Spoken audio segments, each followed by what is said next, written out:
Yo mientras van ingresando algunos, ahora está Fernando, bueno, contarles un poquitito a los que recién ingresan, que han sido invitados en su mayoría por los que ya sostenemos este espacio, decirles que bueno, esta es una serie de charlas por los que conformamos un grupo de estudio bastante nuevito, en el cual nos encontramos para hablar diferentes temáticas, y en este momento, bueno, las invitadas son Nancy y Esther, que van a presentar algunas temáticas que vienen trabajando, también algunos productos de sus investigaciones, en el marco, bueno, de los intereses que son muchos, diversos, pero en el cual todos estamos de alguna manera involucrados.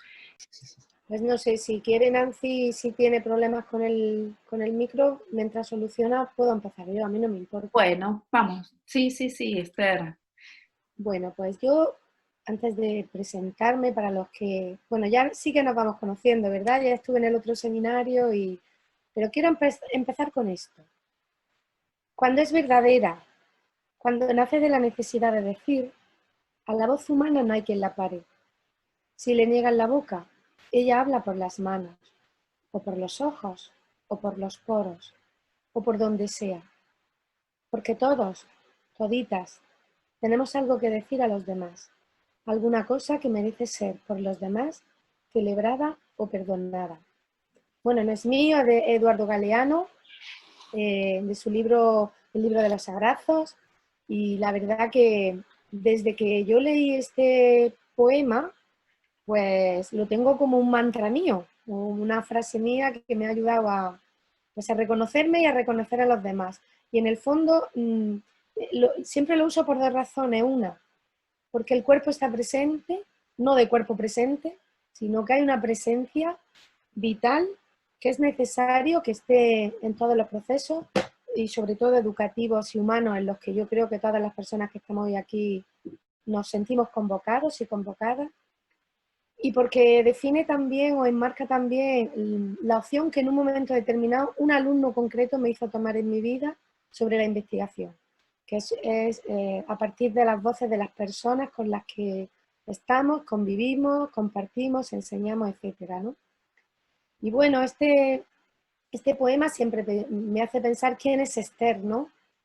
Esther Prado Mejía, y la verdad que como cualquiera de vosotros y de vosotras, no hay una definición de una persona, ¿no? Esther son muchas cosas y son muchas emociones, son muchos sentimientos y muchas formas de estar en el mundo. Y hoy con vosotros voy a compartir 4 momentos claves que a mí me hacen ser quien soy hoy, como, sobre todo en el marco que nos convoca hoy, ¿no? Como profesora universitaria y también como investigadora, ¿no? Y quería empezar así. Entonces, bueno, que sabéis que estoy en la Universidad de Almería, en España, y mi agradecimiento profundo a ese encuentro que hace ya algunos años posibilitó que yo conociera a Mariel y que gracias a eso, pues, me ha hecho pensar, ¿no? Nuestra vida, ella y yo, hemos sido un encuentro y que ahora ese encuentro se multiplica. Y la palabra encuentro significa muchas posibilidades, mucha diversidad, ¿no? Así que agradecida a que me invites en este espacio y que eso también siempre te hace como removerte, ¿no? Y en el sentido de que hay que mover por dentro y hay que moverse hacia otras cosas, ¿no? Y yo creo que lo que yo viví con Mariel, sin que me malinterpretéis, fue un enamoramiento. Por primera vez en mi vida profesional escuchaba a una persona, primero leía a una persona que no sabía ni quién era y que cuando yo leía su tesis doctoral, porque me invitaron a estar en el tribunal, me hacía vibrar por dentro y decir, no me lo puedo creer, que al otro lado del mundo haya una persona que entienda esto de la docencia en el marco de la educación física, no sé si como yo, pero parecido a mí. Y eso me hizo decir un sí rotundo y vibrar y desde ahí mi agradecimiento. Luego me acuerdo también cuando pude conocerla, que fue muy efímero, fue casi fugaz el tiempo que dura una tesis, por otras circunstancias, ¿no? Y, y a mí se me quedó una cosa dentro, de decir, ¿cómo no puedo? Yo que había descubierto como un regalo, un tesoro dentro del campo de la educación física, que no hablábamos de deporte ni de actividad física. Y hablábamos de personas, de sus cuerpos, de sus emociones, de sus relaciones sociales, de sus procesos pedagógicos, en ese aprendizaje que nosotras elegimos en un momento determinado, que era el cuerpo, ¿no? Así que el reencuentro a lo largo de estos años, que nos hayamos vuelto a encontrar, perdón, lo vivo también como son los procesos de investigación en esto que yo os voy a hablar, ¿no? Son lentos, son persistentes, tienen que tener mucha constancia en el sentido de que no son cuestiones que se resuelven ya y eureka como nos tiene acostumbrada la ciencia en general, ¿no? Sino que cuando hablamos de procesos formativos, investigativos en el contexto educativo, necesitan de ese tiempo, de ese pozo, de esos encuentros y de ese volver a leer y volverse a mirar, ¿no? Así que la tesis de Mariel para mí fue también un gran salto cualitativo en mi formación. Y yo tengo que agradecer eso hoy y sirva esto como introducción, ¿no? Y el título que yo le daba a lo que iba a compartir con este grupo, pues es voz, subjetividad, experiencia y conocimiento, ¿no? ¿Y por qué elegí este título? Pues porque son como los 4 pilares en los que yo he ido, no sé si pivotando, rotando, girando, sosteniéndome, creo que un poco de todo, ¿no? En los que yo me he ido construyendo y en los que he ido descubriendo cómo es mi presencia en este campo y en la investigación, ¿no? Y voy a empezar por la voz, que hoy la tengo un poco afónica, de tanto hablar. Y también esto me inspiraba un poco, el que Mariel me haya puesto 20 minutos, se lo he agradecido, porque hablo mucho y a veces me tengo que callar más para dar tiempo, ¿no? Bueno, hablar de la voz en todo el proceso personal y personal como profesional, ¿no? Y como investigadora me hizo en primer lugar encontrar la mía y preguntarme desde qué voz o voces yo quería hablar y cuáles eran las voces que yo tenía, ¿no? Entonces, la verdad que fue todo un sufrimiento encontrar qué voz quería yo tener. Y, y eso me obligó a aprender a escuchar al alumnado cuando yo era profesora en centros de primaria y secundaria, para yo encontrar mi propia voz como profesional, como docente y como investigadora. Y me lo hizo una anécdota. Un alumno un día, estábamos con habilidades básicas, bote de baloncesto, algo así, quiero recordar, hace muchos años ya, como por lo menos 26, 27 o 30. Y me dice, profesora, que usted no sabe el título, el mote que le tenemos puesto. Pues no, no sé qué mote es. Dice, pues es Terminator. Y yo me quedé, digo, menuda habilidad tenéis, es Terminator. Por aquella época, no sé si os sonará, pero las películas de Schwarzenegger, de Terminator, o sea, ellos jugaron con mi nombre. Esther, le quitaron la S, le pusieron la X y Terminator. Y yo me acuerdo que me fui con un dolor en el cuerpo impresionante. Tengo recuerdos y detalles, ¿no? Y eso me hizo, por primera vez, escribir sobre mí en este libro, en un libro que comparto aquí visualmente. Es un libro que iba sobre evaluación y calificación en la universidad. Y yo escribí un capítulo que se llama así, del naufragio como docente metódica al encuentro creativo con la docencia. Reflexiones en voz alta acerca de mi práctica docente, de la corporeidad y de la búsqueda del ejercicio de la democracia. El que me pusieran ese mote fue como un revulsivo para que yo me diese cuenta de cómo ellos y ellas me veían a mí. Y me veían como alguien que los exterminaba. Porque mi docencia era pura y dura, mecánica, instructiva, repetitiva, evaluativa, calificativa, de hacer marcas, de controlar, porque me dedicaba a dar clases de educación física, ¿no? Y escribir en voz alta lo que yo sentía fue el primer paso, de cómo yo me sentí en aquella jornada, ¿no? Y, y la verdad que eso me hizo buscar muchas cosas, entre otras, y las dos más significativas, fue hacer un doctorado en antropología social y cultural, que todo el mundo de mi ambiente decía, ¿cómo se te ocurre hacer eso siendo profesora de educación física? ¿Qué tendrá que ver una cosa con la otra? Y claro, imaginar en un doctorado de antropología con filósofos, sociólogos, sociólogas, personas que habían estudiado antropología, teología, recuerdo, medicina antropológica, y de repente llegar una persona de educación física, se me echó el mundo encima, porque no entendía nada. Pero yo creo que mi propia forma de ser y de entrenarme, que llevaba muchos años entrenándome, me hicieron persistir y no decaer y decir, ¿por qué no voy a poder yo? Y también había muchos prejuicios, como ser mujer, ¿no? Esa fue todo un descubrimiento para mí, un introducirme en saberes, en teorías, en lecturas, hasta ese momento desconocidas. Yo ya era profesora de un instituto y, y fue pues un empezar a embeberme, a aprenderme, a dejarme empapar, ¿no? De conocimientos, bueno, pues que necesitaban mucha dedicación y mucha persistencia.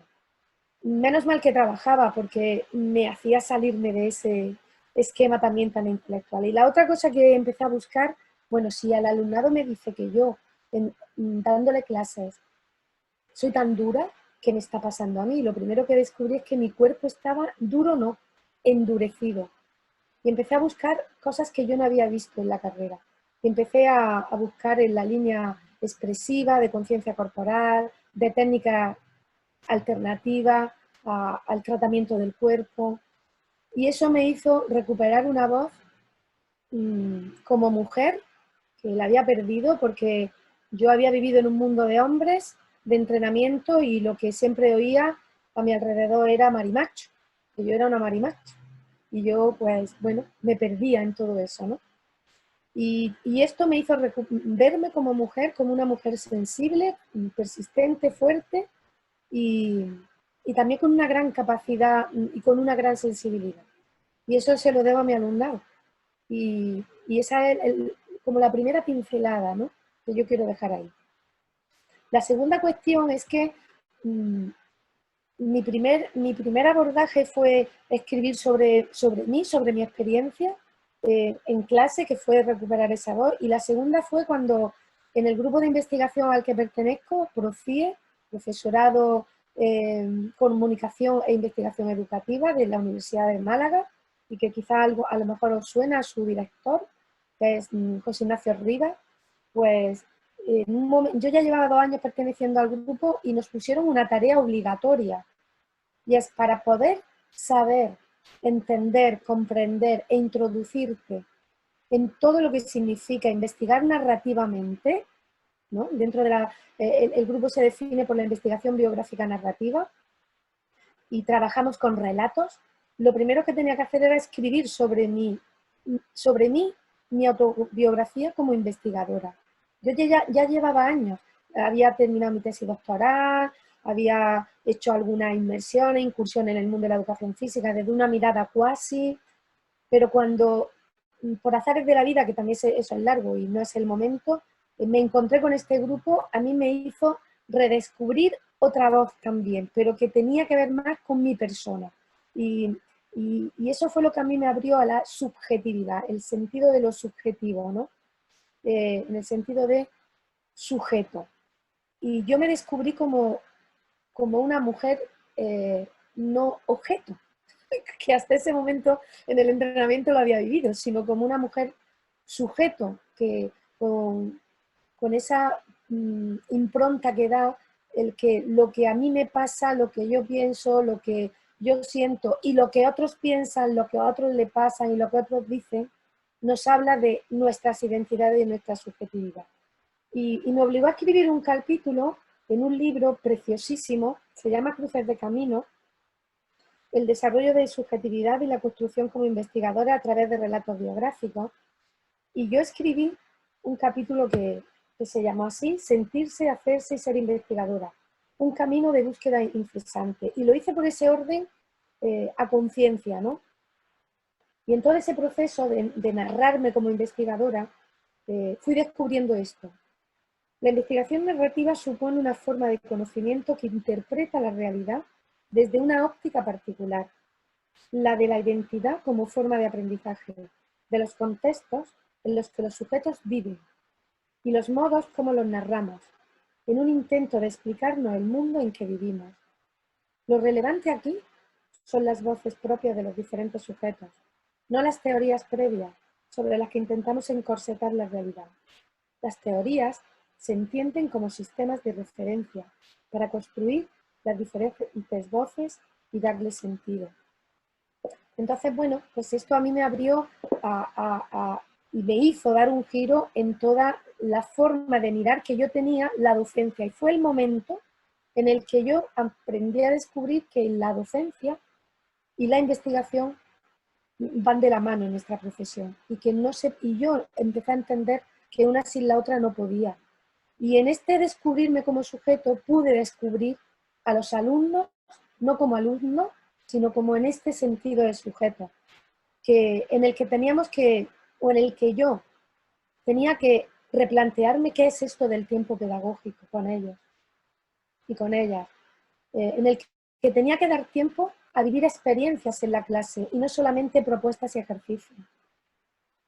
A que hay que darle tiempo al alumnado para comprenderme, comprendernos y comprenderse, ¿no? A que sea sujeto en todo trabajo y toda tarea que haga. Y cómo yo desde mi posición de profesora investigadora acompaño ese proceso, ¿no? Y cómo detrás de cada uno de estos tiempos hay una historia que yo hasta ese momento nunca había escuchado. Y eso me hizo pues dar un giro en el tercer punto, que es la experiencia, ¿no? Mis clases se convirtieron a partir de ahí en lo que yo fui aprendiendo en toda la formación en el trabajo de conciencia corporal a través de la mano de una gran maestra, Lola Poveda, que es pedagoga de la expresión y trabaja por tierras sudamericanas también, a través de la pedagogía de la situación de Giselle Barret, a través de la pedagogía de la experiencia y a entender que el cuerpo no es un objeto, sino es una experiencia. Y eso me hizo empezar a escuchar historias del alumnado a través de su lenguaje no verbal, a través de su lenguaje coreográfico. Estoy hablando en términos que yo utilizaba en clase, ¿no? Y que sigo utilizando porque mis asignaturas todas van enmarcadas dentro del lenguaje no verbal, la expresividad, la comunicación, temas de identidad corporal, etcétera, ¿no? Entonces todo ese universo me hizo poner el acento en que este proceso de enseñanza, aprendizaje y investigación es un proceso para recuperar lo humano. Y es un espacio que nos abre a muchas cuestiones, entre otras, y lo que han ido saliendo en todos los relatos que yo he ido trabajando a lo largo ya de casi 15 años, ¿no? En el aula trabajo con relatos biográficos, narrativas corporales, que luego se convierten en los elementos propios de la investigación, ¿no? Y empecé a ver que este trabajo de cuerpo-experiencia nos habla de dolores, de sufrimiento, de tensiones, de exclusiones, de miedos, de deseos, de proyectos, y no solamente de resultados y de éxitos a nivel deportivo y a nivel académico. Y fue ahí también el trabajo que hice de tesis y las tesis que he ido acompañando, donde he ido descubriendo el cuerpo en su diversidad, como diverso. Y cómo este cuerpo como diverso, a mí, en mi experiencia, me lo aporta abordar el cuerpo desde lo expresivo, desde lo emocional, desde lo que nos interpela y nos deja huella, ¿no? Y eso me hace también pues, poder abordar, investigar todo el universo sensorial, emocional, etcétera, ¿no? Y por último, pues, esa palabra, ¿no? También en el título de conocimiento, ¿no? Yo sé que es poco tiempo y que quizá no he hilado bien, pero estas tres cuestiones yo no las entiendo si no tienen estas tres características, ¿no? El conocimiento que se va generando en la experiencia, el conocimiento que se va generando a través de los relatos biográficos con los que trabajo, de la historia, de las corpografías que hacemos en clase, etcétera, tiene tres características, decía. Uno, que es un conocimiento situado, en el aquí, en el ahora, en la experiencia concreta de cada persona, en el contexto en el que estamos viviendo y en el que ahora, precisamente con el COVID, ha hecho completamente un cambio de aula, de escenario, de relaciones interpersonales, ¿no? Y ese conocimiento situado está marcado en el sentido más bonito de la palabra, ¿no? Por las relaciones y por los vínculos afectivos que vamos generando en el aula. Es un conocimiento que solo yo voy descubriendo que se produce en un diálogo continuo, que nosotros ya en el grupo hemos empezado a hablar de encuentros, ¿no? Encuentros dialógicos, encuentros que nos permiten hablar de tú a nosotros, y en la búsqueda de que esas relaciones pues, sean cada vez menos jerárquicas y más horizontales, aunque en esto yo creo que tenemos que ir aprendiendo, ¿no? Bastante. Y luego es un conocimiento en acción, y en una acción no en el sentido de activista y activismo, sino una acción que transforme a la persona de forma individual, personal, pero sobre todo de forma colectiva, ¿no? Entonces hablamos de una acción que tiene que promover pues, valores o relaciones de equidad, de emancipación, de solidaridad, y ver en qué medida eso que vamos compartiendo, pues bien a través de la escritura, bien a través de estas dinámicas que yo hago expresivas en el aula, bien a través de narraciones visuales, qué cuestiones nos estamos interrogando, en este caso, situada yo en la formación inicial. Y a partir de ahí, pues poder interrogarnos, pues cómo es el status quo, cómo es el tema de las relaciones jerárquicas y jerarquizadas que vivimos continuamente en la universidad y también en la investigación, ¿no? Y bueno, indagar un poco por ahí también a partir de otras construcciones, a veces insospechadas, que el alumnado hace. Y quiero compartir con vosotros una de las últimas, pues eso, en una de las últimas investigaciones y de escritos que hice, pues esto que yo hablo de lo sorpresivo, ¿no? De cuando el alumnado, junto conmigo en el aula, a través de lo que van compartiendo, qué cosas son las que nos sorprenden y que nos hablan de estas 4 pinceladas que yo doy y quizá de muchas más que yo olvido, ¿no? Pero me vais a permitir, si puedo, decirlo. Se llama Con voz propia, el día que me permití escribirte, empecé a reflexionar. Llevo intentando escribir este relato 2 semanas. Es de una alumna, ¿eh? Lo he borrado 4 veces. No sé por qué me cuesta tanto escribir sobre mi cuerpo. Me enseñaron bien la disciplina, a callar, y por eso mi cuerpo ahora no quiere ni hablar. No es extraño entender por qué conocemos tan poco nuestro cuerpo. Desde la más temprana edad me aclimataron a unos cánones de conducta homogéneos, los cuales debían ser cumplidos por todos y por todas. De no producirse esta circunstancia, no estabas cumpliendo con el objetivo final del sistema, es decir, aprender el oficio de estudiante. Algo que supone una clara contradicción, pues, ¿acaso no viene significado explícitamente en la legislación que debemos ser capaces de conocernos nosotros mismos para alcanzar aquellos conocimientos que el sistema nos demanda? ¿En qué lugar deja esto al cuerpo entonces? ¿Cómo puede llegar cada persona a conocerse a sí misma si todos y todas debemos seguir una estructura fija de comportamiento y por ende de acceso al conocimiento? Me veo delante de un profe que no para de hablar, delante de la pizarra. En el extremo opuesto, yo, recipiente vacío, que tiene que rellenar. Eso me dicen, tienes que aprender mucho. En medio de la palabra oral o escrita, siempre para aprender. Este método es sencillo, obedecer. Recuerdo tenía que estar siempre callada y atender a explicaciones. El alumno solo observa o se distrae, está callado. Hace como que escucha y aprende de memoria para luego ya sabemos qué, o a veces a repetir, también con el cuerpo. Dócil es lo que aprendí a ser. Solo intervenía en el caso de que me lo solicitaran.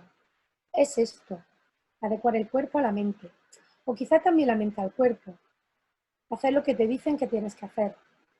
Escribo esto y me dan unas ganas tremendas de llorar. Nunca me lo había planteado. Esto de que mi cuerpo estaba educado para aguantar, callar, permanecer sentada. Yo soy una persona inquieta. Me dijeron que tenía hiperactividad y siempre escuchaba lo mismo. No te muevas, siéntate, cállate, tranquilízate. Si sigues así te voy a poner un negativo o un parte. Y así hasta la secundaria. Nadie me preguntaba qué me pasaba. Ahora que lo escribo, me está dando por pensar que quizá ellos estaban equivocados. Yo solo necesito moverme para pensar. Y ahora me encuentro aquí en la universidad, siento que me da miedo participar. Siento pudor al expresar mi opinión. Me da vergüenza sentir que me miran. No quiero ser la listilla. Aprendí bien cuáles eran los valores para participar. ¡Qué ironía! Es la primera vez que reflexiono sobre ello, que lo escribo y que os lo cuento. Pues esto es un relato de una alumna en la que, bueno, está publicado en un artículo recientemente en la revista Infancia y Aprendizaje y lo he publicado yo, pero es como si lo escribiera ella, así que las gracias a ella la tengo aquí y gracias a vosotros y a vosotros. Bueno, gracias, Esther. Bueno, nosotros por lo general podemos escuchar las dos presentaciones y hacer ese intercambio al final, si les parece.